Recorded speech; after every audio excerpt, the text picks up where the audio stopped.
All right, welcome back. This video is going to be on my favorite photo accessories. And what we want to do in this particular video is I want to show you some accessories. You know, you've bought your camera, and now what else do you need as far as doing things photographically? First thing is you got to have somewhere to hold your camera. A good camera bag. There's two types of camera bags today. There's kind of the over-the-shoulder type, and then the second one is a backpack type. If you're going to do any hiking with your camera or carrying it for an extensive amount of time, the backpack version I would recommend over the over-the-shoulder version. But you want a camera bag, just like you would have a sleeve or a case to put your laptop in to protect it. You also want to do the same for your camera, because it is rather fragile. And when you get a camera bag, it allows you to take all of your accessories with you, so you've got them when you need them. A friend of mine once said, if you have it and it's at home and you don't have it with you, why do you have it? It's useless. So the camera bag will help you keep all your accessories within reach, and when you go out on location, you'll have everything you need. So a good camera bag. A good camera bag is padded, it's compartmentalized, so that it offers some protection for your gear when you've got it in there. Secondly, this might sound basic, but the owner's manual for your camera. Have that in your camera bag. I don't know every single thing about my camera. So it's important to have that as a resource. So most camera bags have a pocket where you can put paperwork. Put that inside that pocket. Another thing I like that you really can't take with you, but it's nice to have, at least at home, is another book, a third-party book about your camera. These are usually done by photographers that have experience with your make and model of camera. You can find these at your local bookstore. That's one of the things I do when I get a new camera, is I go out and buy the book that the photographer has written about the camera. I find that more helpful even than the owner's manual, or the owner's manual that came with it, because that was really written by a scientist, and it's usually pretty dry reading, and sometimes they use words that we don't understand. So the better solution is to find a book written on your specific make and model camera by a photographer, and that will not only show you the features of your camera, but exactly how to take certain photos with your camera. Next, it's important to have extra batteries, okay? Especially if you ever do video with your camera, because video eats up batteries more than still pictures do. So have an extra battery and keep it with you and keep it fully charged. Another accessory I like is what's called an accessory grip. Okay, this is my basic camera. A grip is a piece that screws onto the bottom of the camera and extends the camera a couple of inches and gives you another grip, so that when you go vertical with the camera, you've got an extra place to hold on to. And they even give you a secondary shutter button, so that you can use the same grip when you're doing horizontal pictures as when you're doing vertical pictures. And usually in that grip, there'll be space for one or two more batteries, so that you'll never run out of battery power. I love those accessory grips. If you are doing big projects out on location somewhere, you want to have a storage device that you can download your memory cards to in the field.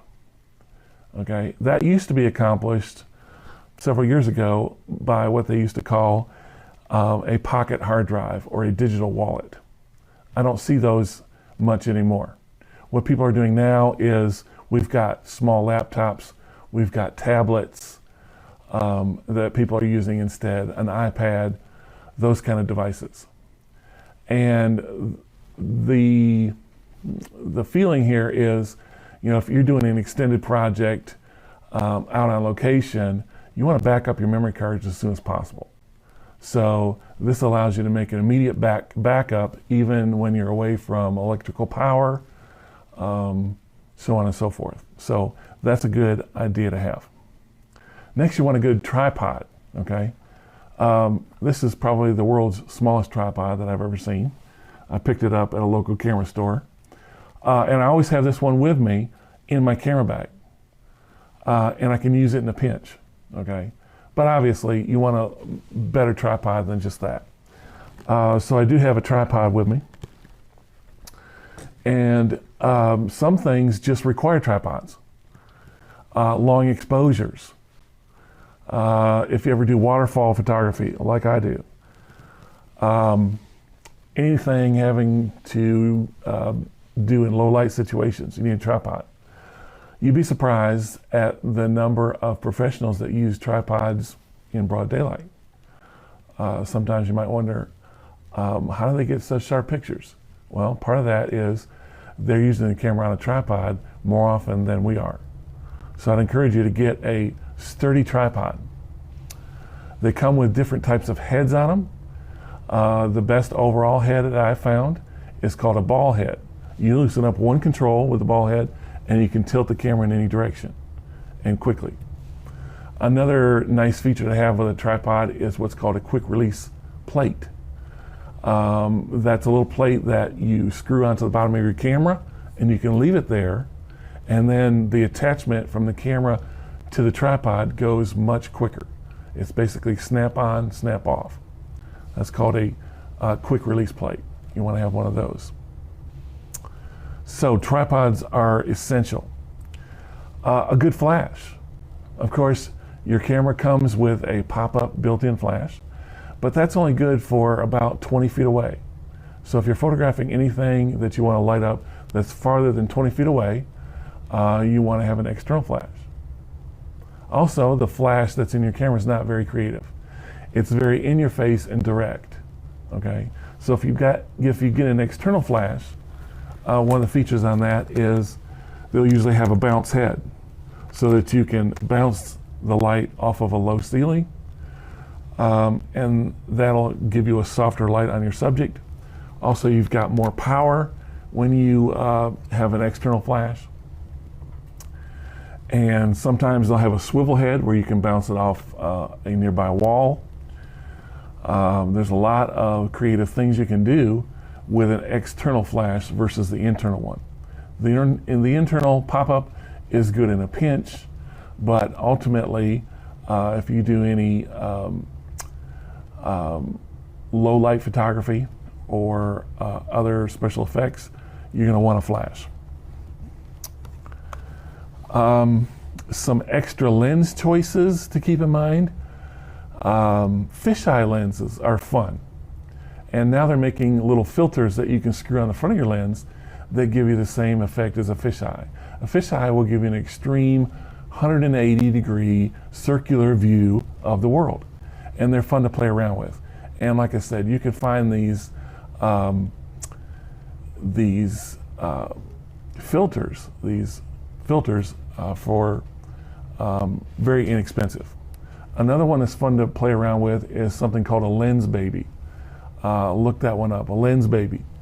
It allows you to change your depth of field sideways instead of front to back.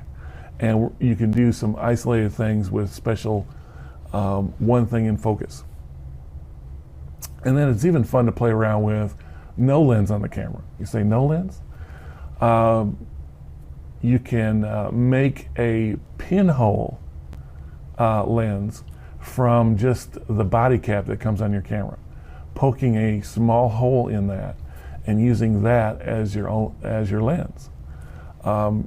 You're going to get some interesting effects. So there's some fun, creative, extra lenses out there that you can try too that don't cost a whole lot of money. Next would be filters. The number one filter is called a skylight filter, a UV or a haze filter. It goes by a bunch of names. And that's a good filter to have on the front of your lens all the time, because it's going to offer some physical protection to the front of your lens, and it's going to stop the UV light from getting in your camera, which interferes with your visible light sometimes, especially outdoors when you're photographing over a long distance. My favorite filter is a polarizer filter. It's one of your more expensive filters, but the polarizer can really make or break your outdoor pictures.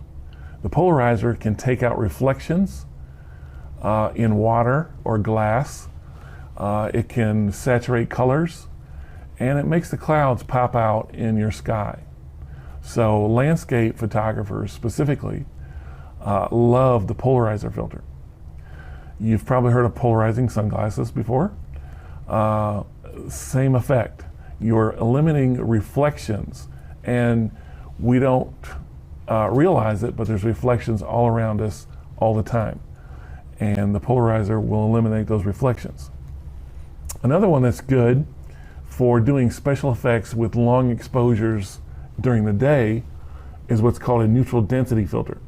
It looks kind of gray, and what the neutral density filter is it's blocking several f-stops of light from entering your camera at the same time.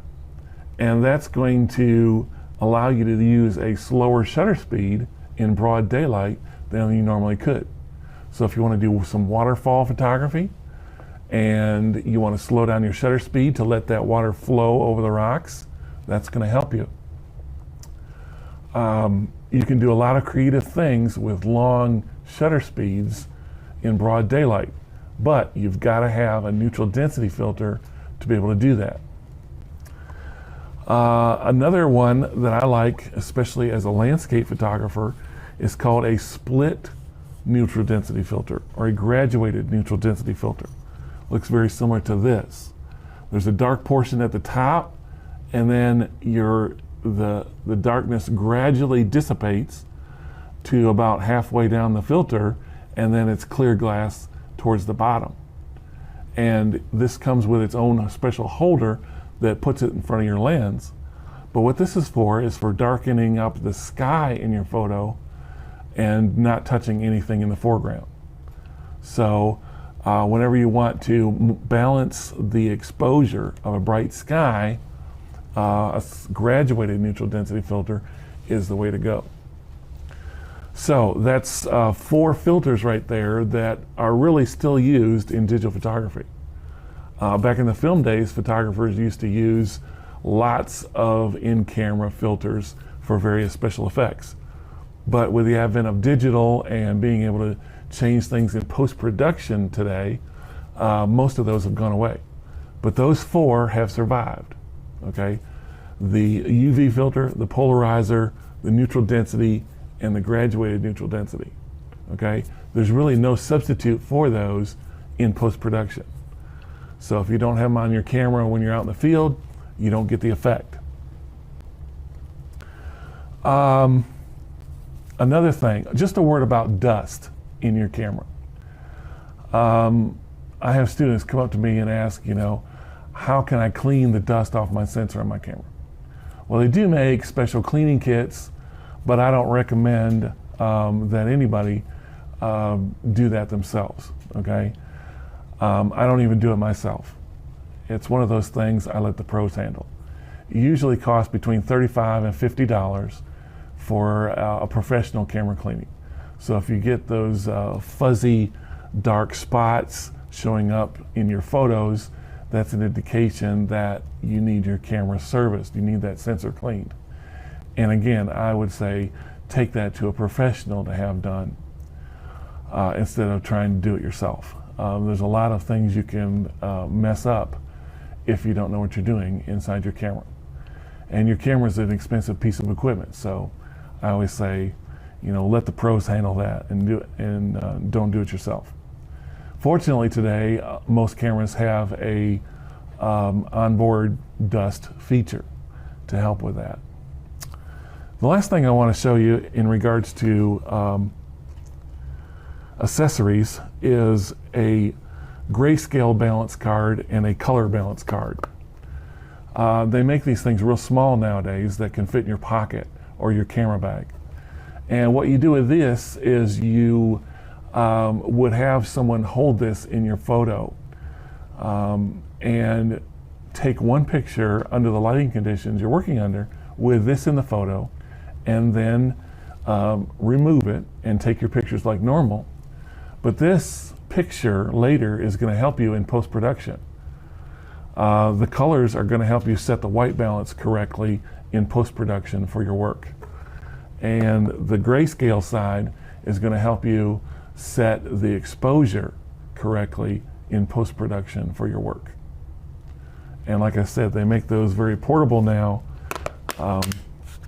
and you can take that along with your camera. A nice accessory. All right, so I hope this helps answer some of those questions you might have about, what's the next thing I need to buy for my camera.